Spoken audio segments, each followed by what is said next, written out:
नौशरो फिरोज मां की खबर ॾींदा हलूं। ब्यूरो चीफ फैसल भट्टी जी रिपोर्ट मुताबिक़ नौशरो फिरोज ज़िले अंदर आबादगारनि खे बारदानो न ॾियण ख़िलाफ़ समय आबादगारनि जो 4 ॾींहं बि नूरपुर फूड गोदाम अॻियां बुख हड़ताल ते वेठल आबादगारनि शरफुद्दीन कोराई, मुश्ताक सेठार, अशोक कुमार, आशिक माशी, आशिक सेठार, शरफुद्दीन कोराई, इमाम बख्श सफ़र सेठार ऐं ॿियनि चयो त DFC food Wasim Jamali, food inspector AD Memon बारदानो मनपसंद माण्हुनि खे पैसनि एवज़ ॾियनि था। असां मोरी वारनि खे बारदानो नथा ॾियनि। असांजी लखें मण कणिक खुलियल आसमान हेठि पयल आहे। ही घटि अघ ते ट्रकियूं शिकारपुर जकाबाबाद सखर खां घुराए गोदाम ते लाहिनि पिया। सवीना जूं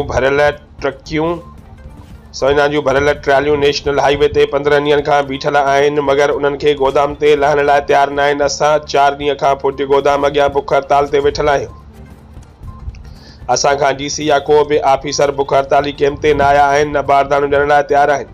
असां हुकूमत सिंध ज़िया लंजार DC साहब खां मुतालबो कयूं था त शाम ताईं असांखे बारदानो न ॾिनो वियो त सुभाणे DC ऑफिस अॻियां धरनो हणी पाण खे ॿाहिरि ईंदासीं।